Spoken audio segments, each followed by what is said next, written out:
Exchange at 25 Broad, sponsor of this webcast, invites you to visit our remastered model residences.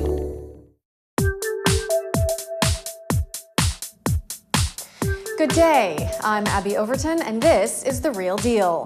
At the top of the news, President Bush proposes subprime mortgage reforms that will help borrowers. The mortgage meltdown claims 14,000 financial sector jobs, and New York City home prices drop further than the national average. Also this week, we introduced the new monthly Shark Report, a joint venture of The Real Deal and PropertyShark.com, to be broadcast by Ryan Slack, Property Shark's CEO. This week, Mr. Slack will talk about his company's newest findings in the trading of walk-up buildings. That and more on The Real Deal webcast this week. And now for the news. President Bush addressed the subprime mortgage crisis last week with a proposal to help homeowners with subprime mortgages avoid default. He discussed the need for Congress to pass Federal Housing Administration legislation that would provide the agency flexibility to help subprime borrowers. One move may guarantee loans for borrowers behind in mortgage payments by 90 days or more to help them avoid foreclosure.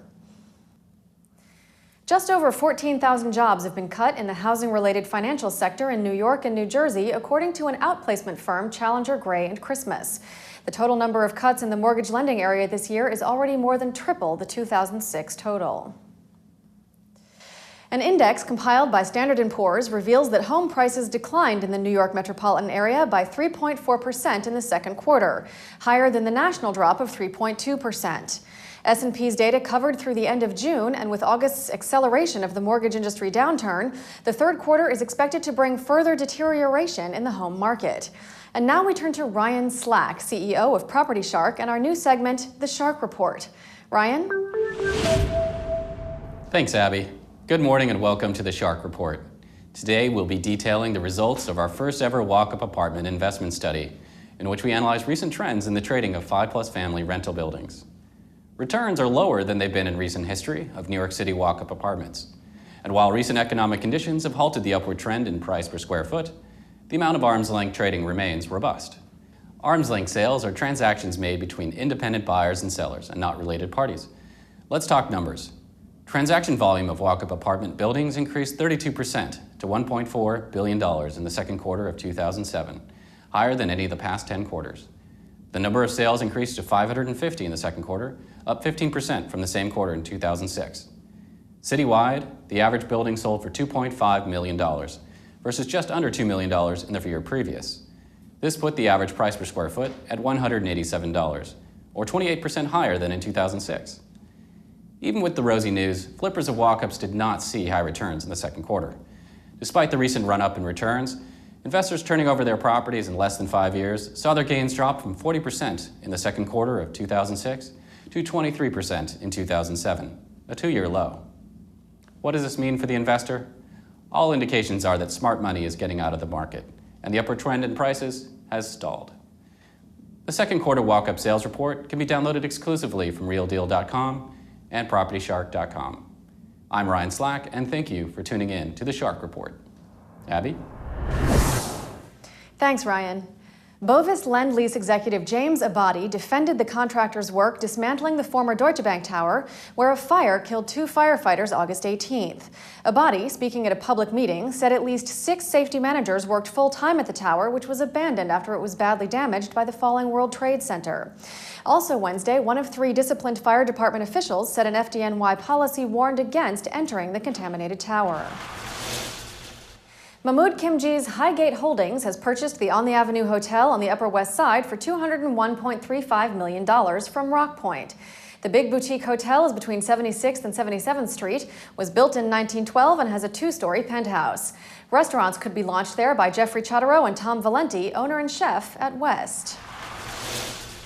As Coney Island winds down this Labor Day weekend, the amusement park's future rides on the dispute between the city and developer Thor Equities, which wants to build a $1.5 billion Las Vegas-style resort on the site. Some speculate that Thor principal Joe Sitt could flip his beachfront properties to another developer, demolish the buildings he owns along Surf Avenue, and then hope the city caves on rezoning.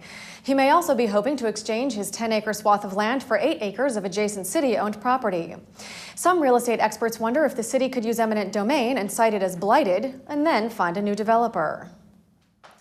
Mayor Michael Bloomberg offered lukewarm support last week for pursuing a federal disaster designation for city homes damaged by last month's tornado. He said there were no real injuries and a limited number of houses destroyed. Governor Spitzer and Senators Clinton and Schumer have all endorsed the federal designation, which would bring in federal aid for the estimated 1,360 homes damaged in Queens and 189 in Brooklyn. The owners of Sterrett City, a partnership led by Disc Dean, are taking the first steps to convert almost 6,000 apartments to market-rate rents and exit government housing programs. However, they also said they have not made a final decision about the huge complex in Brooklyn's Jamaica Bay. New York's parks keep attracting more upscale developments. Between Central Park West and Broadway and 61st and 62nd Streets, the sold-out 15 Central Park West is reportedly the city's most successful apartment complex ever, where at least 15 apartments sold for more than $20 million. The converted Plaza Hotel reopens as apartments on October 1st and has reportedly sold units for $50 million. At 220 Central Park South, a 41-story condo tower is planned, with units expected to sell for at least $2,500 per square foot. And at 111 Central Park North, a 48-unit, 19-story condo tower is expected to open this fall after breaking Harlem records with sales of up to $1,700 a square foot. Harlem residents have voiced their concerns that Harlem Park, a $236 million project on 125th Street and Park Avenue, will not bring the jobs the project originally promised. The original plan would have built a Marriott, the neighborhood's first big hotel in decades, and would have created 2,500 jobs, but developer Michael Caridi sold his interest to Vornado Realty Trust in 2005. Now, Vornado plans a 21-story, 640,000 square foot office tower, and residents fear the development may not bring the same economic or cultural benefits. In the biggest post-Hurricane Katrina hotel sale, Partners Realty and Deutsche Bank Group have purchased the 700-room Astor Crown Plaza on New Orleans' Bourbon Street for $93 million. One real estate company with a non-traditional business model, 90% commission splits to agents, is offering another new twist to stimulate deals and attract new agents. Starting Saturday, City Connections Realty agents who earn at least $200,000 over the next year will receive refunds of 50% on their monthly desk fees, which range from $800 to $1,275 a month. The new Elite Broker program will offer agents earning $250,000 in annual gross commissions a 100% rebate on their desk fees. The founder and manager of CBGB's, Hilly Crystal, died Wednesday at the age of 75. His former space, site of the famed rock club, was recently gutted. The Bowery Residence Committee, which evicted CBGB last year and raised the rent to $65,000, is looking for an upscale tenant willing to pay their price for the 13,000 square foot space. Thank you for joining us for this edition of the Real Deals webcast. Please join us every week for the latest real estate news. I'm Abby Overton, and this is The Real Deal.